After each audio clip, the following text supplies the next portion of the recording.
Today I want to share with you 8 books that I have read for my May and June reading wrap-up. We have had vacations and I've been sick, so for whatever reason I never did either one of these, but I felt like there were some books that I wanted to talk about here, so I'm sharing them with you. The first one is the Ensemble, and I have always heard that this was a good book. I know that some people rated it very high, and I do want to say that it is beautifully written. I gave it 3.5 stars. For me personally, it didn't draw me in just because I was not invested in the characters. I'm not a big character-driven novel, and I do feel like this was completely about the characters. And it is about these 4 who are in a quartet. These 4 people who are in a quartet, and it kind of follows their relationship with one another, how they came to be together in the quartet, and the dynamics they have with one another in music and in their relationships. It is beautifully written, but it just didn't draw for me. So I would say if you are someone who likes music, you will probably enjoy this. If you like literary novels, if you like character-driven novels, this is a beautiful book. It is. It's just one that did not draw me in per se, because it is not my favorite type of reading. But like I said, I did give it a 3.5 stars. The second book that I read was The Joy Luck Club. And for whatever reason, I remember this being a very popular, well, it was a very popular book when I was a little bit younger. And I feel like I remember it being a lot about food, and which was one of the reasons I wanted to pick it up. And I also listened to the abridged version a while back and actually enjoyed that. I went to read this. It was part of the Goodreads challenge that was going on, and it was one of the books that I had, and so therefore I decided to read it. And here is another one that was just okay for me. I gave it 3 stars. I would say the abridged version is much more interesting than this was. I just did not really enjoy it. It is about the daughter. So the Joy Luck Club is a group that comes together to play mahjong. And they are also, they'll eat together, and they kind of just talk about life together. And they are all from China. So they all left China, came to America, and now they all meet, get together, play some mahjong together, and then just talk life. And one of them has passed away, and the daughter comes in to the Joy Luck Club to kind of learn about her mother and become a part of this group. And I don't know what else to say about it other than, it was okay. It kept missing. And unfortunately, a lot of books, I don't know if I just haven't been in a summary reading slump. I'm not sure, but I feel like I'm not getting a lot out of the books that I'm reading lately, and I'm not sure why. If it's a disconnect with the writing, or if it's a disconnect for me personally. But that is the second book I read. On a different note, I then read Fredrik Backman, My Friends, and I love this. So here's the thing. This, I would say, is also a character-driven novel, but because of the puzzling that this book brought together. I love puzzles. I love reading about things that you have to try to understand why, like imagine it being like a puzzle. And I felt like this book was that. So it starts out with this young girl who loves this, it was actually a postcard, I believe, that she had received, but it was a piece.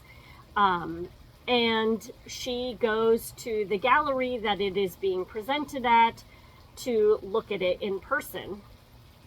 And it ends up being where she somehow interacts with the artist of that painting. And the painting is a picture of 4 friends on a dock, sitting on a dock. And she ends up traveling with this man who is a friend of the artist, and starts to learn the story of the 4 friends in that picture.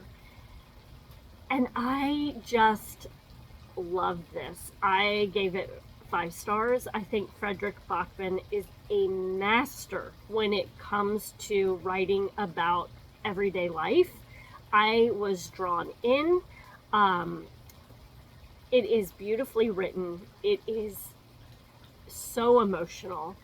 It is one of those things that, for me, at this stage in my life, being in midlife, looking back on my friendships and how they have made me who I am, is very much, I think, part of the reason I love this book, because it talks about friendships and how it kind of made how those 4 friends kind of like developed over the years, and how it,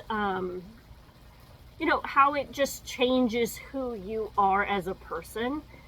And I thought it was wonderful. Like I said, I gave this 5 stars. It's a beautiful novel, and would highly recommend everybody picking this one up. So the next one that I read is another really good one. This one hit for me. I gave it 4 stars. This was a fast read. If you're looking for a fun summary thriller, I would recommend picking this up. I usually do not like books about wealthy families and how they may behave, but I thought this one, because of the thrillery aspect, I enjoyed it. So basically, this one is about a girl who is estranged from her father, and she is getting married to a wealthy man. And so she invites him to the island where they are getting married. And it takes place for the most part, over the weekend, while they go to this island to celebrate their marriage and ceremony and everything. And how some bodies show up, and what kind of transpires with that. So if you're looking for something fun, quick, fast-paced reading, is it the best writing?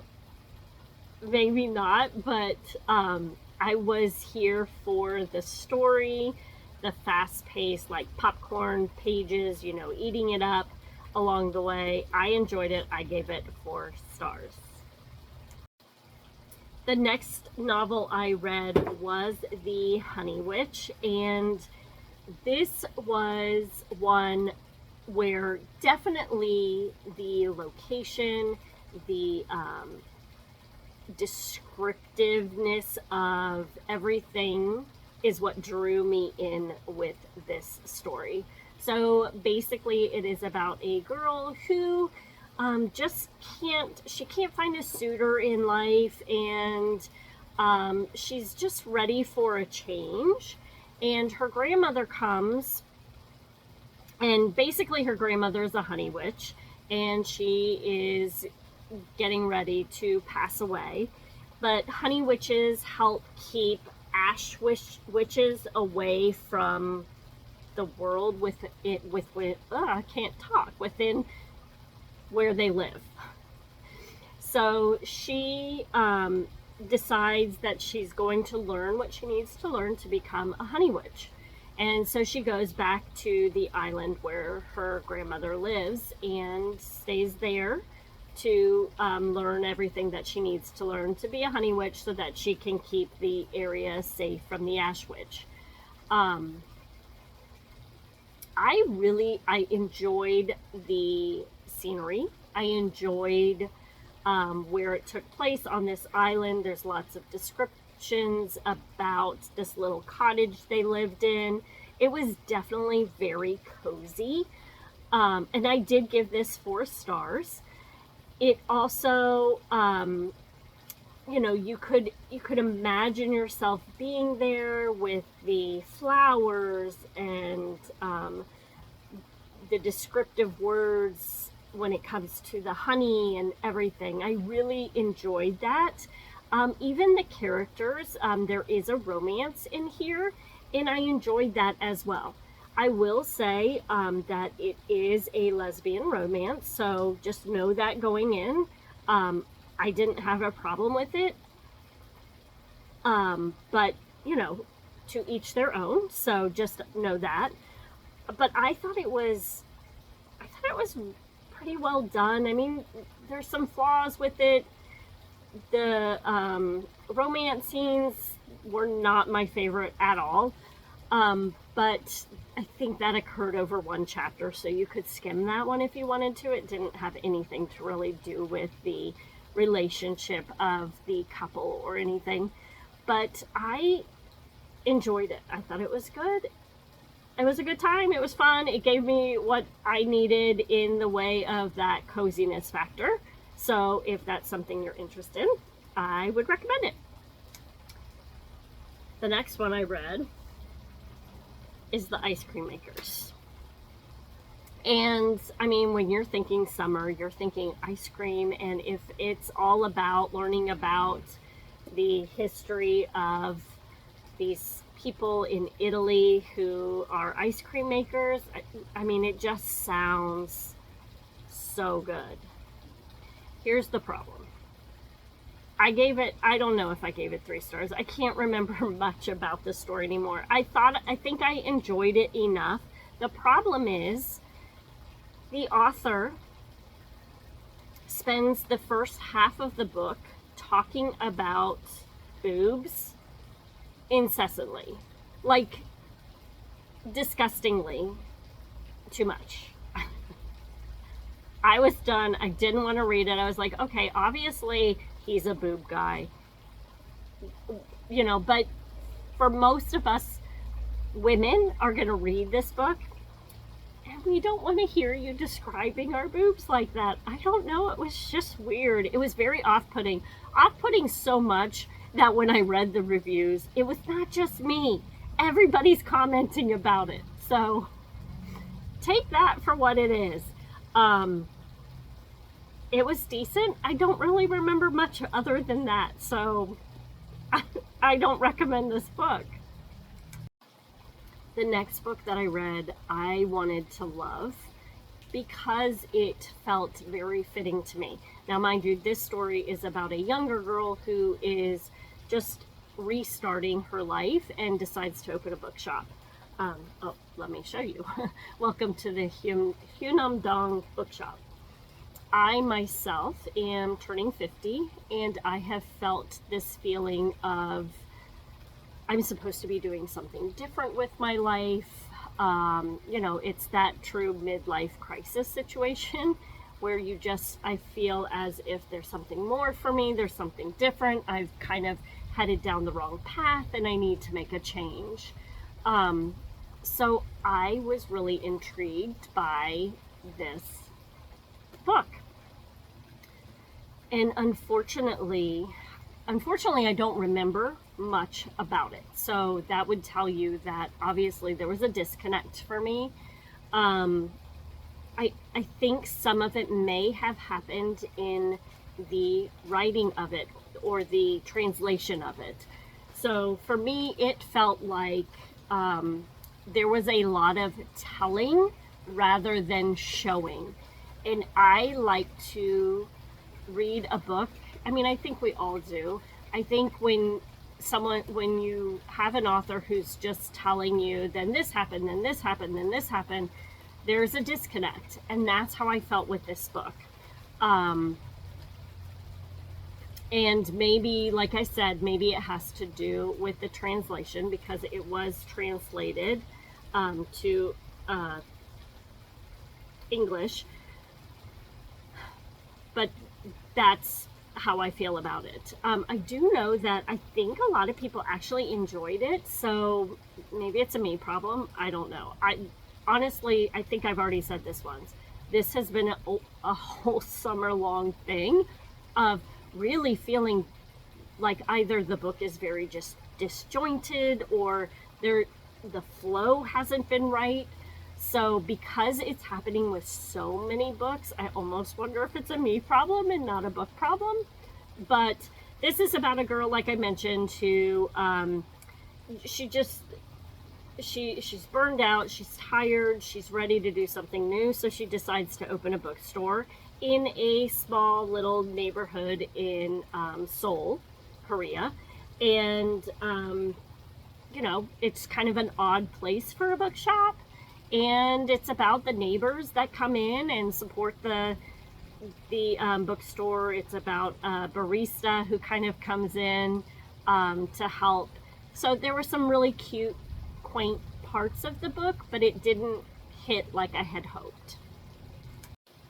And then the last book that I read for May in June is The Poppy Fields. And I loved this book. I think I gave it 5 stars, but if not, it was like a 4.75. I really loved this book.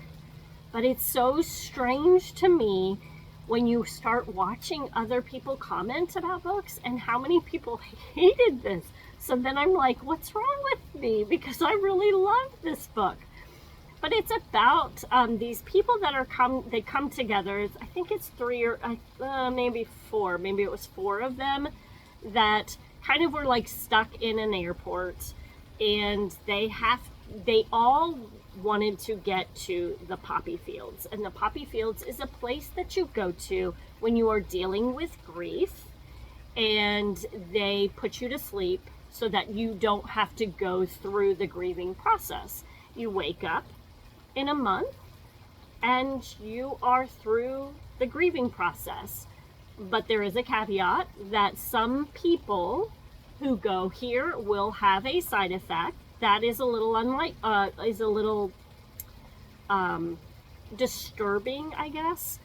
So it is about them going, why they're going, which is a very slow. I think what a lot of people have complained about, is that it is very slow. But I loved the journey. I loved learning about each character. I was trying to understand why they were going there, what happened in their lives to make them want to go to the Poppy Fields. And I just found it really intriguing. I also was thinking a lot about, like, what would I do in a situation like that? And would I go there? And how grief is part of the process, as painful as it is, how it is part of the healing process, and what may be missed along the way. And I think that's what I love so much about this book, was what I felt could be missed along the way if you didn't allow yourself to grieve. And I think that's why I loved the journey so much. And I'm like getting emotional just thinking about it, and I can't believe other people didn't take that from the story, because I thought this was just a really good one. So hopefully, like, that's my reading wrap. I don't know. I don't know what type of reader I am at this point. I'm so utterly confused because the books that I love, most people don't. But maybe you'll find something that you enjoyed from this. Let me know, have you read any of these books? Let me know in the comment. Have you read any of these books? What were your thoughts? I do understand that we're all different, and the reasons that we might enjoy a book can be completely different. And I think that's what kind of makes it fun and worthy of discussion, is just kind of seeing, like, what did you get from a book? I didn't get that from the book. And it kind of makes us, I don't know, I think it just allows us to see how different we all are and how it makes this world a richer place when we don't all have the same opinions.